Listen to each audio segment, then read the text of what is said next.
Hello and welcome to Board Stupid. My name's Wayne. And I'm Matt. And this is the third part in our series to help you in your journey into board gaming.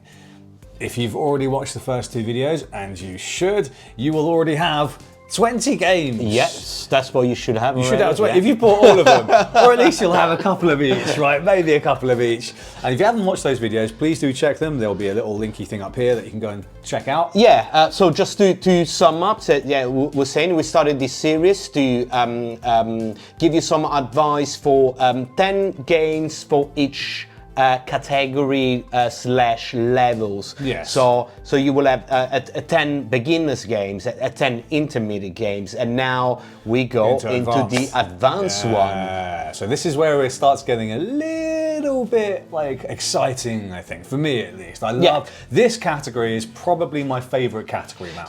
I think it's a natural thing. Like once you are in the hobby and you start collecting more games, you start playing more games, you start understanding more of the basic mechanics of the games. You just want something that adds a little bit more meat on the fire every time. Yeah, absolutely. I think a lot of my games fall into this, I suppose, advanced category. Or at least this is what we've called it, the advanced category, where there's a little bit more. And then the one after this, which you've got planned, which you check out in the future, will be the expert games. But more coming, when that comes. Coming in the future. Yeah, absolutely. So when we say advanced, Matt, what do we mean? When we went to intermediate, it was adding a few more mechanisms, right? Either going wide, so adding more mechanisms, or going deeper into adding, making the mechanism even more complex, more cascading. Exactly. And for this advance, it means that it goes even wider or even deeper, or sometimes both. So we started getting more complicated in terms of rules, in terms of like a lot of time, even playing time. It started getting longer. But still not being.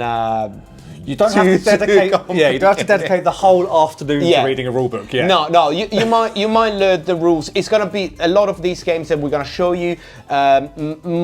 Maybe the first time you play them, they could be like, I can't really get this or that mechanics, but then after the second, third replay, you will get it. I think that is gonna be one of the big difference between this video that we're doing now for the advanced and the one that we're gonna do for the expert, where the expert is gonna be like, you need a couple of days just to read the rule book. Possibly just to digest that. Yeah, exactly.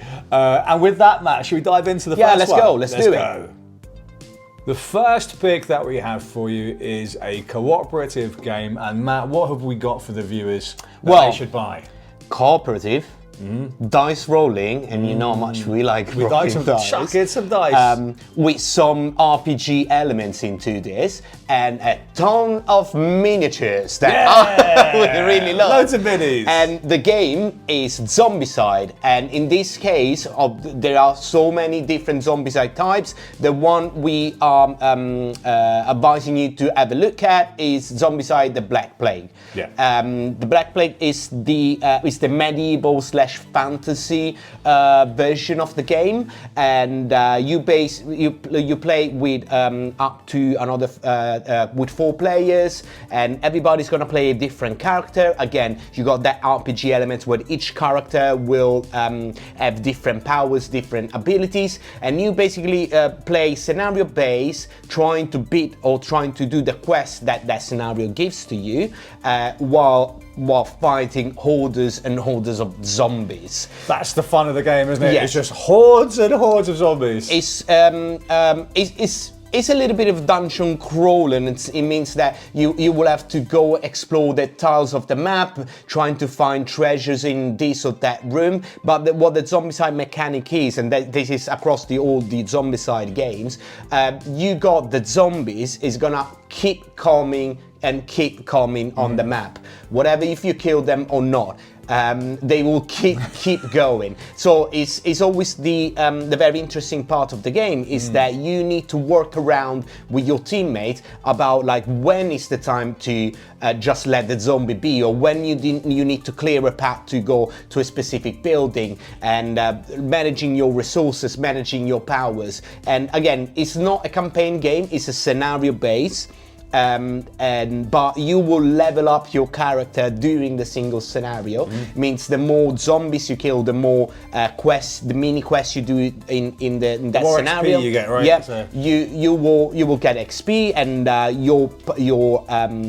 your character will become more powerful. Meaning you can do more action, you can do more devastating attack and stuff like that. But at the same time, the more you advance, the more higher in level you go, the more zombies will appear. Yeah, so the game scales with how well you're doing, which is really good. It Yeah. keeps you on edge the whole game. Right? Yeah. Matt, I think that's a great pick. You should check out Zombicide, Black Plague. Okay, so we have dealt with the zombies, and now we go somewhere very different. So Very for the next different. game, looks like we're going to Japan. We're going to Edo period Japan, into a game completely different from our last recommendation for you. So, if anything, we're definitely going to give you variety on Yeah, this show. yeah, And that's that's the what we point, should yeah. do, right? We wanted that you're going to have some game for everybody. Yes. Right? And this is going to be one of those. It's a completely different to Zombicide. And it's a Euro game called Iki. Iki was a Kenner Spiel nominee, which, if you don't know, is like one of the big gaming awards based out of Germany. And it is an absolutely fantastic game with a really beautiful theme. Iki is the Japanese concept, I think, of living like a perfect like life in harmony, right? Yeah. Giving back to your community, like fishing, being part of nature, smoking some tobacco, and like just enjoying life. Yeah, enjoying life being and a good part in of society. in a good way. Yeah, Yes, being exactly. a good part of society Yeah. and living a good life. So Iki is that concept. And the game has revolved around that. You're going to be setting up businesses for your town. You're going to be shopping and contributing to the economy. You're going to be getting some tobacco and smoking a fat bowl. You're going to be going out and getting, if that's your bag, you're going to be getting some nice fish from the market. You're going to be doing all of these things, but while doing that, you're going to be competing with your opposing players to collect sets of different cards. And this game does some really fantastically clever stuff. Where you put your shops, i.e. the cards, will determine how many sort of bonus points you'll get at the end of the round. And you may be encouraged to put your shop where other opponents are because the colours will match and you'll get bonuses that way. And there are some really interesting mechanisms like during the seasons, because Edo famously burned down or had some fires a few times. There is that mechanism in the game as well, where if you don't have adequate fire protection for your shops, they may all just burn down. Seems like right. They yeah, might just you all want just some burn down. insurance or some Yeah. an extinguisher in the corner of the shop. In those paper doors, mate, those paper doors in Japan, like fire traps. So yeah, it's an absolutely wonderful game. You are essentially moving your meeple around the various shops in the market in you might know as, or might not know as, a rondelle mechanism. You're going around, and as you stop your movement, you take an action. Yeah. And where you stop your movement, you can take the action at the front of the shop and the action of the shopkeeper itself. And the action will change depending on what cards are there. So there's loads of variety. All of the different actions are interesting. You can move different shops to different places with some actions.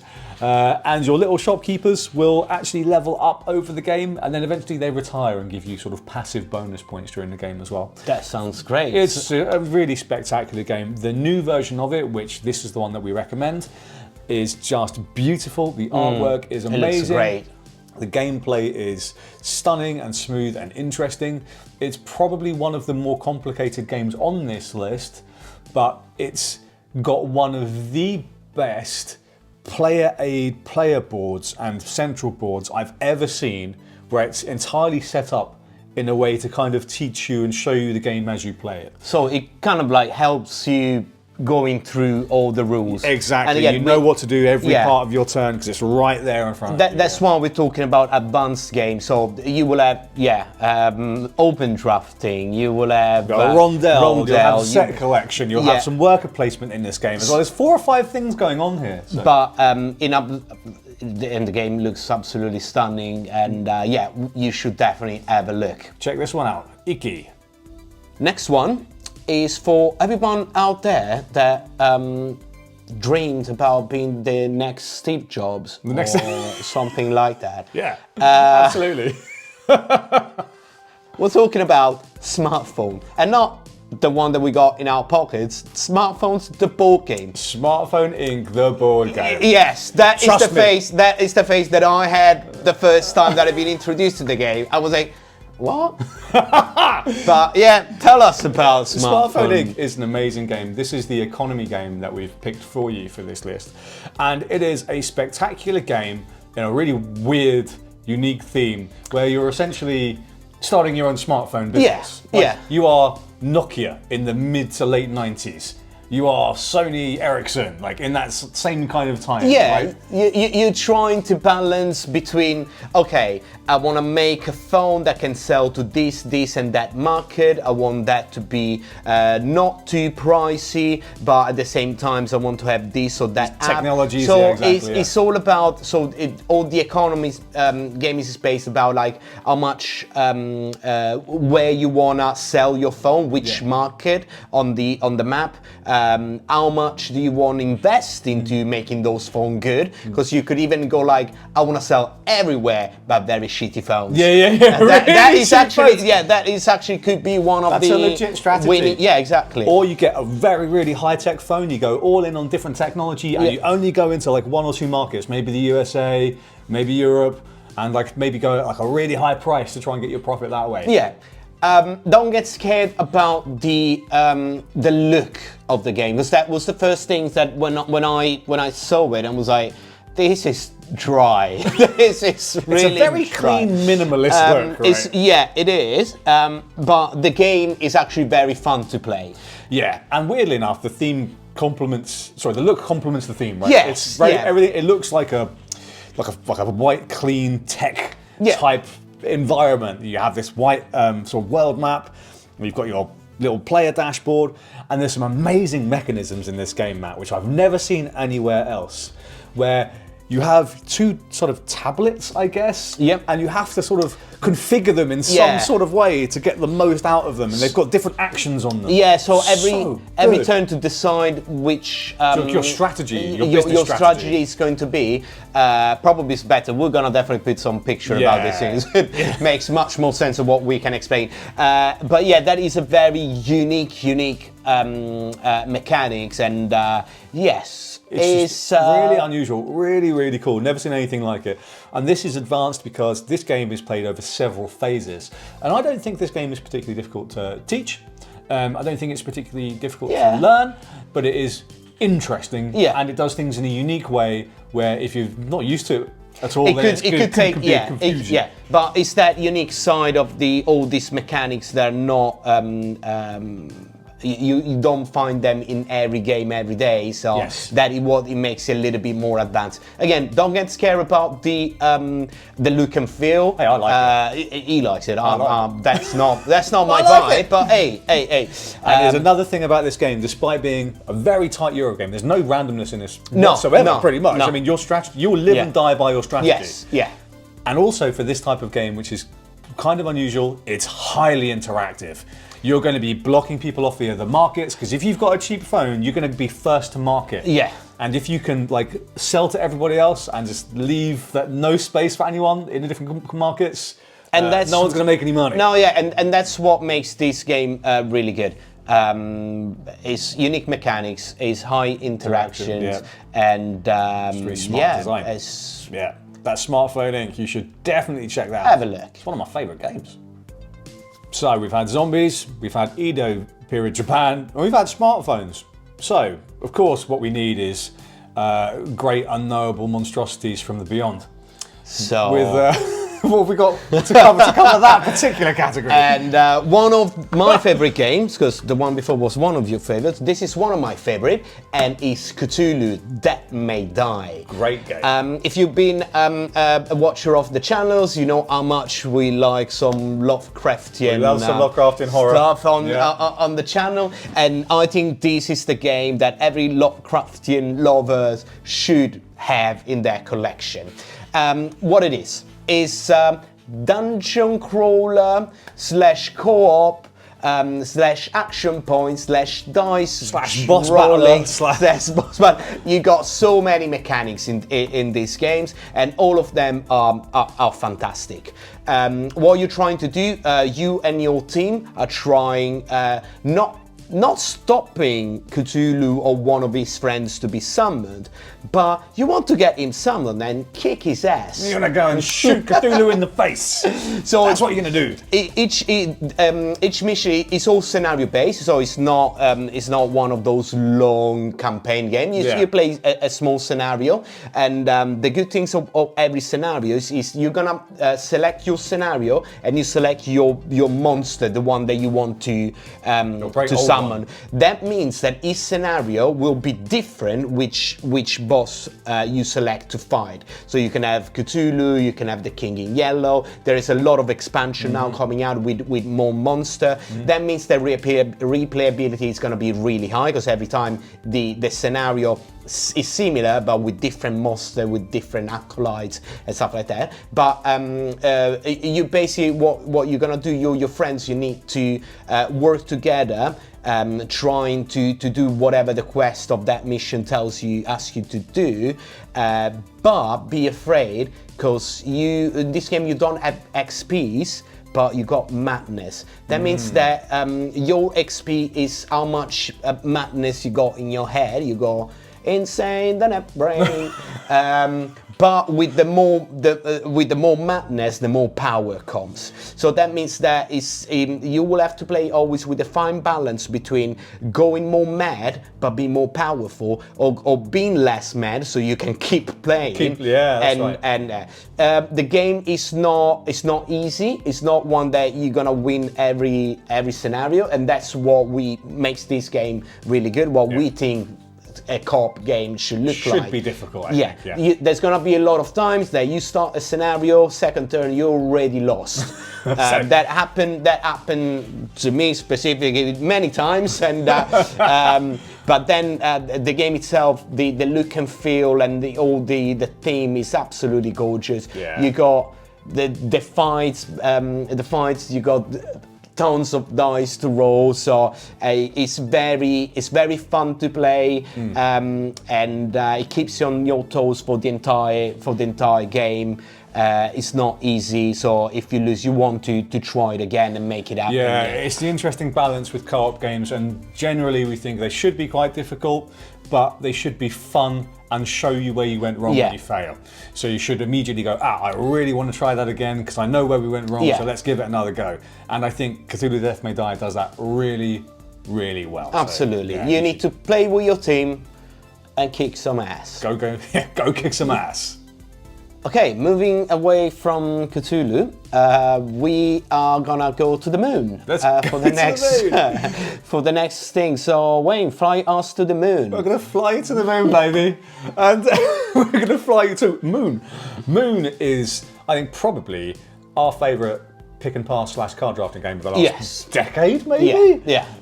It's a fabulous card drafting game, and card drafting is pick and pass, where you are. Got your hand of cards, you pick one and you give the rest to your opponent to then take all of those amazing cards that you've just given them. And this does that particular mechanism really well. This is that depth that we talked about at the beginning of the video. It puts that into real detail and real depth. You've got like a load of great combos and things that you can pull together, and you're just trying to build a great moon base. That's what these games supposed to do. Is make you build your dream moon base with like a cafe and a golf club and everything. Okay, and it's got that that silliness to the cards that is really fun to play. You can build a pub on the moon. Why wouldn't you? It's great. Again, we got a very in-depth review of this game, so check out the link. But definitely as a pick and pass, this is we just fantastic. Haven't seen a game this well made in ages. It's so good. It's not particularly big package. It is really good to easy-ish to learn. It has some really interesting mechanisms with the little moon rovers where you're using other people's powers. But we're not going to talk too much about that. We want you to go check out the video. Yeah, check out the video. But great game. Plays great in 2, 3, 4. Go have a look and go have a look at moon. Moon. Great stuff. Next one is we're introducing a different mechanics that we haven't seen in this on the previous 2 videos, and is hidden movement. What is a hidden movement game? A hidden movement game will typically be a 1 versus all game, where one person will be moving in secret behind like a screen on their own personal map, or using cards that are face down or some mechanism like that. And it's the other player's job to try and guess where they are. Yes, right. And this works very well in groups, but I found these kind of mechanics there are some fantastic 1 versus 1 games as well. Yeah. Yeah, we might do a video about just hidden movement games. Yeah, some really good ones. Yeah, there are really good ones. But for your collection, the one that you should definitely have a look at is mind management. Or Mind MGMT, I guess, is the box. Yes, Mind MGMT. Mind MGMT, Mind Management. It is, well, a few things that I love about this game. Go on. I think that everyone else would love. First, the production is absolutely stunning. The artwork is incredible. It's based on a comic series, which I ended up buying a few of the comic sort of collections for, because I loved the game so much. The absolutely brilliant story. Great artwork. Yeah, great artwork. And the great, I suppose, theme for the game, where one player plays the role of mind management, a kind of semi-evil organization looking to recruit various people with psychic powers to, like, you know, control the world, basically, like bend people's perceptions and make them buy things and do whatever, right? So that's mind management. And the other players are the rogue agents, people who like sort of quit mind management and are fighting against them. On a run. On the run, exactly. Then trying to find mind management and trap them. It's just a wonderful, wonderful game. The mind management player is going to be doing their hidden movement behind their screen. So again, going across this grid, which is wonderful. Then the rogue agents are going to be on the bigger map trying to work out where they are. So moving their own player pieces, using their special powers, cooperating, and you'll have to work together really trying closely. To pinpoint where the rogue where the mind management is. Absolutely, and it does it in a really spectacular way. You're looking for various elements of the map where they might be. It might be like an ice cream car or some palm trees or something like that. And then the mind management player has got their own sort of various operatives and spectres that they can put out to like distract and get in the way and stop the rogue agents in their tracks. It's wonderful. And in the box, you get like a bunch of different modules you can add in to make it more complex or less complex. So you can ramp this game all the way up to the expert level if you want to throw everything in there. That gets quite complicated. But like for the base game and a few modules here and there, it is absolutely brilliant. So great production. It gets out of the way within the hour. It's not particularly long to set up either. Yes, probably one of the shortest one in all this. Yeah, one of the shorter ones. It's about an hour, 90 minutes at the absolute most. I mean, absolute most an hour and a half, but it's really about an hour. And it's one of those games, Matt, where once you finish, you immediately want to play again. It's got that. That's what you love. Like, when you got that feeling that as soon as you finish, whatever you won or you lost, then you want to play again. That feels great. That when you know you found the game that really worth it. And the game's got this great internal balancing where you can actually, if you want to, keep track of who wins and loses over the course of several games. And then unlock extra like bonuses and modules that will help one side or the other. Yeah, that's cool. For the next game. So if you keep losing as the rogue agents, then you're going to get some extra powers, maybe some other rogue agents to choose from. But if you mind management and you're losing a lot, maybe you're going to get different ways to like put barricades in front of the rogue agents. So there's all sorts of stuff that will happen in that game. And I'm not going to spoil anymore. But it's worth getting almost for the box alone, just to open that thing up. And it looks beautiful, and that's one big plus. It's a stunning game with great design and wonderful, wonderful mechanisms. It's our hidden movement pick, 1 versus all. That's mind management. All right, so we're going back into a zombie apocalypse, but this time, this one's going to be a bit chillier, man. So, it's cold. So what have you got for us for this pick? Next one, again, this is a great game. It's got a few years now, but it's still one, became like a cult game, and is Dead of Winter. Dead of Winter. In Dead of Winter, you gonna work with your fellow players, with your fellow survivors in this zombie apocalypse. Post-apocalyptic, right? So it's almost after the apocalypse. Yeah, and you basically need to survive. First of all, you need to make your headquarters, your base, a better, more secure place. You need to go and visit all the areas to try to gather resources, and at the same time avoiding zombies. However, it's not an entirely co-op game.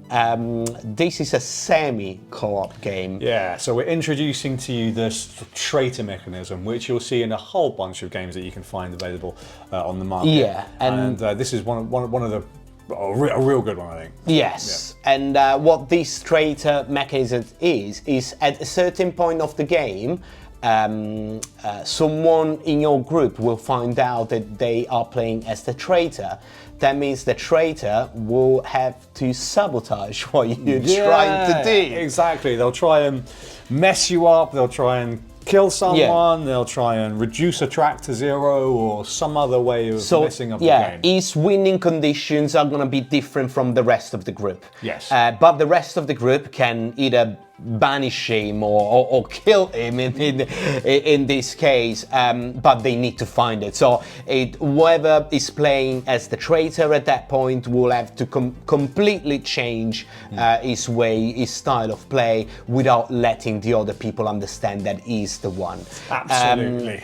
Again, you can play removing this side of the game. You can play fully cooperative if you want. Yeah, but I find it always like that's the best part of this kind of game. Yeah. And the setup and everything. If you love the Walking Dead series, it's very much playing. You make a great playing point, that game. It's different to say something like where we've had Zombicide Black. Yeah, they're completely different. So that's like a horde attack, chucking dice, blah blah blah. Yeah. This is more about the interactions between the people. Yeah. And you've got a sort of a narrative deck as well, so you can have different events during the game, and they're really interesting where you can have to make moral choices. So it's very thematic. Yeah. It's a much more serious take on the zombie sort of apocalypse theme. It is. It's surviving with other people, and it creates that feeling very, very well. And at the same time, you got mechanics like hand management and action selection, area exploration. It's a fantastic game. Each player will play a different character that will have different abilities, because someone will be like a hunter, so he's good with rifles. Someone else will be a fireman. Yeah. So you got all that stuff. In the years, there's been a lot of expansion as well that came out with special characters, or adding the possibility with 2 different core sets to play two survivor camps against each other. But yeah, the feeling of this game is really good. There is a lot going on, so to get all the rules or to get all the things takes a little bit. It's not one of the heavier ones on this list. Yeah, for sure. But once you are in, it's the story as well that drags you in. So you can play a little bit slower at the start because you need to understand what does what, but the story will always keep you in. Absolutely. So that's what it makes this game probably one of the best zombie game ever made. Yeah, I 100% agree. It's a little bit out of fashion these days. I don't understand why. I don't understand why, because there's been plenty of sort of semi-cooperative games since, and I have a bunch of them. Yeah. But I still think this is one of the best. I genuinely do. I think the atmosphere of it is brilliant, and we both like the zombie survival stuff anyway. If that's your flavour, then I think you're going to get a hell of a lot out of it. Absolutely. Check it out. Dead of Winter. Wayne, I feel some rage rising. How much rage do you feel? I feel kind of like blood rage level. Blood rage level, yeah, absolutely. We haven't given you a Viking game in a while, not since at least the last. Yeah. So, and it's always one of those great teams. Like, who doesn't want to play as a Viking? Yeah, absolutely. We gave you one which was a little bit, I suppose, Vikings on the ground level, more realistic. This one is more like crazy Vikings, bloodlust, the end of the world happens. Yeah. Let's all just Valhalla, Ragnarok, Ragnarok exactly. Let's die with honor and blah blah blah. It's a fantastic game with a great production, and it has great elements of card drafting, which we talked about before with the pick and pass with things like Moon and things like that. But it also has some area movement, and where you're trying area control, definitely, where you're moving your Vikings around the map, and you're going to be battling as well. So this game, you're going to be doing card combat against your opponents, and this is a really aggro game where you're going to be getting in people's faces and like killing their Vikings, and blah, which is great. And there are some very interesting mechanics, as you're saying. There's a lot going on the board. So again, it'll take you slightly longer than usual to actually get all the rules of what's happening when you start. I think first time that I played the game, I was like, oh wait, what should I look for? Of course I lost, but it's great. It plays over 3 eras. The eras are going to get more and more intense because obviously it's the end of the world, so at the end of each era, one area of the map gets totally locked off, and so obviously the map gets smaller, and then more combat happens because it gets more intense. So it means that you will have more of your minis, more of your meeples, like on a smaller area, and you are forced to battle for your territory. You're forced to battle to get that resources or the other one. So yeah, it's wonderful, and there are a few lot of combat. Yeah, a lot of combat. Exactly, it's an aggro game. So this is one of those high interaction games where, you know, in terms of gaming, you've got everything from multiplayer solitaire, which we describe as very low to no interaction, where you're sort of playing your own game, all the way through to highly interactive, which is something like Blood Rage, where you're deliberately going out of your way to like mess people up and get in their face. But it does it in a really interesting way with where the cards are drafted, so you always will live and die by your own strategy, by what you've picked. There are various types of cards that combo together very well, and there are even strategies which will help you by deliberately wanting you to lose battles. So that's an entire legitimate way to play the game. You can win getting the Valhalla the points. low-key strategy, the Valhalla points by just dying. The more you die in combat, the more points you get. So again, as you said, you live and die by your own strategy. That means that there's no dice chucking. No, this are those kind of games where you need to understand at the start what the game does and how you gonna win. What are the potential ways to win? To make the strategy. Again, you play the first game, it's gonna be like you lose. That's normal. but then you start understanding like, if I do that things I will get points for that. I take this card and I do this, then I'll score this way. So that's why it's an advanced game. It's not a super easy one to learn. It's not a super easy one to get on your first game. But once you get into it, it's so interactive, and we're gonna make you like want to scream all your rage to the opposite player. It's super fun. You're gonna end up with these cards sometimes upgrading your player board. So during the game, you're going to get more and more asymmetric to other people as your powers will be slightly different. Your warriors will do different things. You're going to be getting different rewards for winning different battles, increasing your sort of rage points. It's just really, really brilliant. It's great fun. And as Matt says, it takes a couple of games to understand what the game can offer you to sort of see you past the victory. But the game is fun enough where you'll want to do that. Oh, absolutely. So again, don't be discouraged by the fact that at the start you probably you're gonna lose or you're not gonna get 100% of the things. That is normal with this level of games. So you need to have a little bit more patience to learn and to learn what your strategy is going to be. But once you get that step done, oh my god, what a game! Yeah, absolutely. Blood Rage.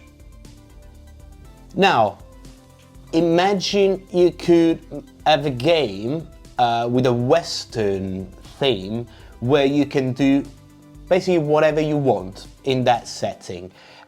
This type of games we're talking about, we are introducing another mechanic that is the sandbox mechanics. That is literally, the games give you the opportunity to do whatever you want. Do you want to go out and fight? You can do it. You want to be a merchant? You can do it. If you want to gather resources? You can do it.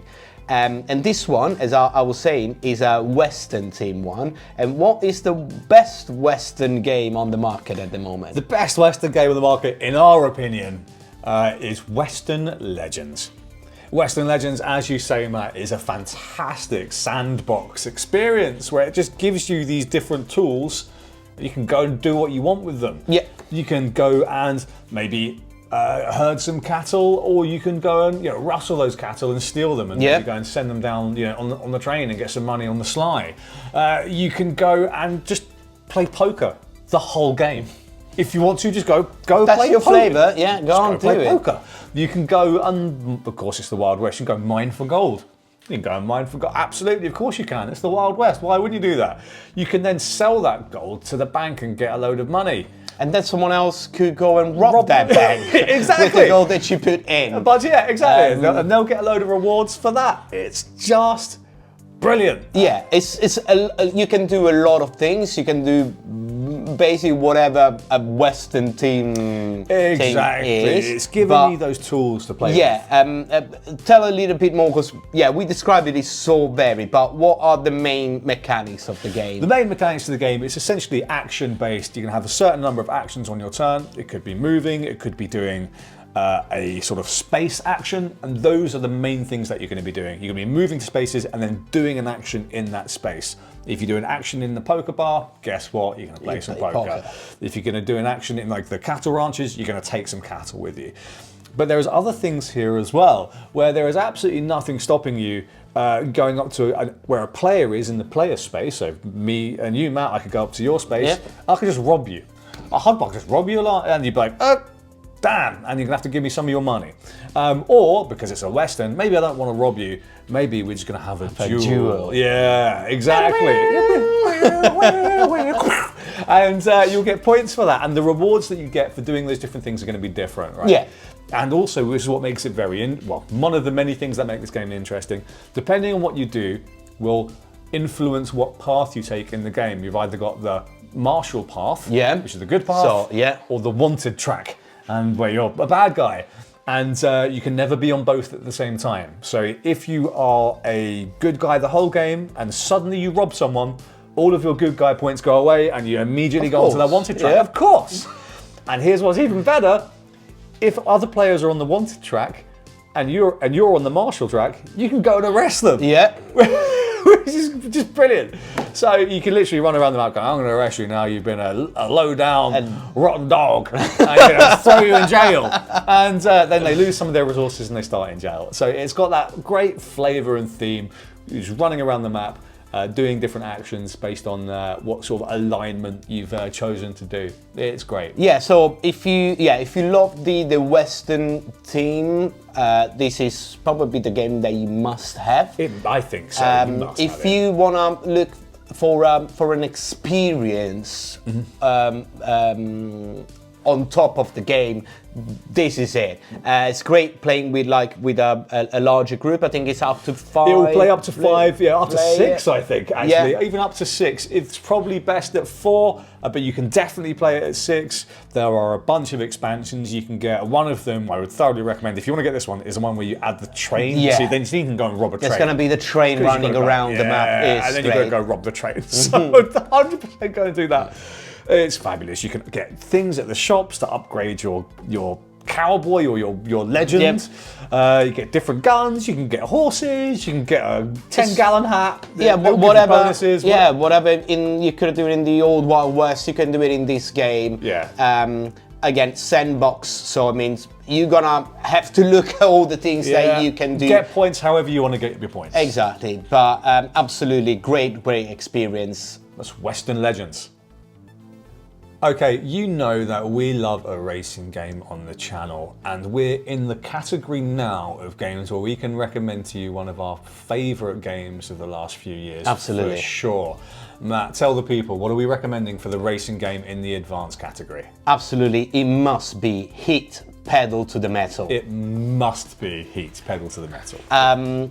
This game came out 2022, so it's pretty recent. It literally broke the market. It was, when it came out, it was impossible to find a copy. I think still at today, it's like reprints are still the coming. reprints are still They're coming. still coming, So every time that you find it on in a shop, you should get it, because it could be that then you need to wait another 6 months to get For your another copy. print run, But this game is absolutely fantastic, and what it is a racing game. First of all, is a hand management, and it's a push your luck game. On top of that, you adding a little bit of a light deck building game. So basically, you play is 1 to 6 player.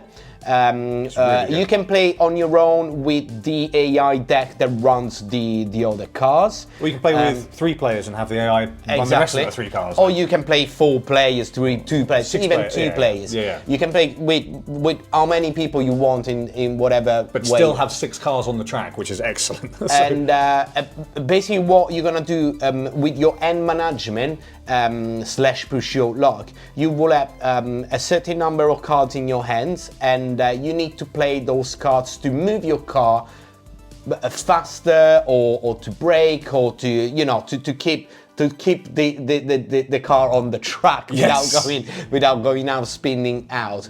At the same time, you need to manage the heat of your engine. Means that some of the cars will let you go faster or let you brake faster, but then it's gonna take a little bit of a toll on the engine. So there is this constant end management trying to keep your engine working and the car on the track. At the same time, you playing against other people who are doing the same thing. So sometimes you don't know what the next card is going to be, but sometimes you need to push a little bit faster than the others if you wanna to take over, if you wanna try to make that bend like faster than the other, and that's where the push your likes comes to. This is the main base game. In the same game, you got different tracks. Artwork is absolutely fantastic. Vincent Dutrait, beautiful art. Fantastic. You got I think it's 6 maps in the base game. Amazing, by the way. Phenomenal amount of choice. Each one with different tracks and different difficulties. Setups, difficulties, different corners, and On top of that, you will have in the code box kind of like mini expansions, because the first expansion that you can add, the first module you can add to the game is the garage. That means that you can actually start building your own deck. So each one of the players will have a different type of deck. So you can decide, I want my car to be the fastest. I don't care. Yeah, whatever. Someone else will be like, oh no, I'm actually want to play more safe because this track has got too many chicanes and bends. So you got that deck building. Then you can add another one that is about the weather. So you can add the weather condition to the track. So if it's raining, the track is going to be completely different from when it's dry. Absolutely. This game is one of those that you want to play and play and play and play. Yeah, it's just such a good racing game, and it's a racing game that gives you the feeling of a race. Yeah. Where every single turn you've got things like, was it the slipstreaming? Yeah. Where you're trying to manage that. You are always going to be in with a shot if you can just catch up, because if you're behind, you'll probably be able to slipstream in front of you. And it's got a great catch-up mechanisms for the last player. So the one in the last position will always have a little bit advantage. Like one extra space, maybe extra heat, that sort of thing. That makes the game always keeping on your toes, because even if you're last, well, it could be that the next bend you're gonna be first. So it's constantly keeping everybody into the game. Absolutely. The production of this game is top notch from top to bottom. It's excellent production. It's this kind of 60s golden age of racing theme, right? So like 60s Formula One type theme. Absolutely beautiful. Great mechanisms, gives you a great feeling of the race, plays in about an hour. Yep. Not too complex. It's probably just right for this. Maybe the lighter one of this particular. I would say category. that's probably of the 10 games what we are talking about today. This is probably the probably the lightest one. The lightest one. Still, it's the lightest one without adding the deck building, the extra modules and the extra weather modules, and yeah. blah blah blah. Yeah. But yeah, it's fairly straightforward once you understand the deck, the hand management, and how you make your card go, basically. Yeah, this is, again, as you say, Matt, it's one of those games you're going to want to keep playing. Yeah. Especially if you like it the first time, you're going to love it the second time. Absolutely. And it's probably going to be one of your favourites by the third time you play this game. It's one we certainly recommend. Heat, pedal to the metal. So those were our 10 picks for you for the advanced category of games. But what do you think? Have you got some suggestions for the rest of the viewers? Yeah, let us know. Please do let us know. Leave some comments downstairs. Down here. Absolutely. Let us know in the comments below. And here are the rules. These games need to be available, so you must be able to buy them. They need to be complex enough to be interesting, more than a leaflet of rules, but less than a book. Right, so it gives you quite a broad category.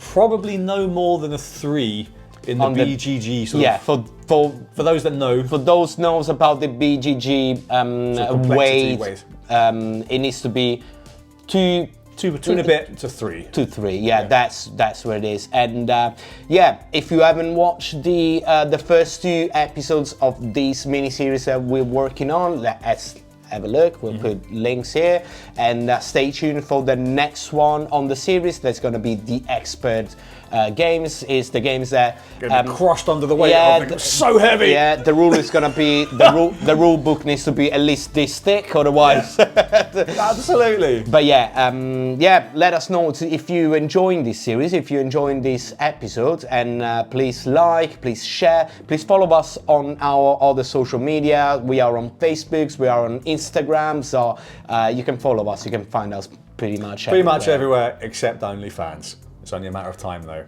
We should, but yeah. For now, I think if just Instagram. Yeah, for now, if you hit the subscribe button, that's definitely enough for now. 2024 might have OnlyFans planned for Wayne. Thanks for watching. We'll catch you again real soon. Ciao.